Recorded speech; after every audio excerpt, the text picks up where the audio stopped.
kayo, Panginoon. Kayo po ang Diyos na nakakita sa aming mga puso't isipan.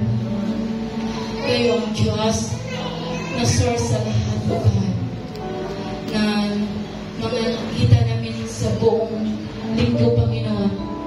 Lord, ipuin niyo po ang inyong mga anak, Panginoon, na sila po ay kusang magbigay para sa inyong gawain, O God. Dahil wala ang iyong salita, Panginoon, nagsiksik-liglig at umaapaw ang pagpapala, Panginoon. Hindi po kami mag-alala sa bukas namin dahil nandyan po kayo, Panginoon, na tumutugon sa lahat ng pagkailangan.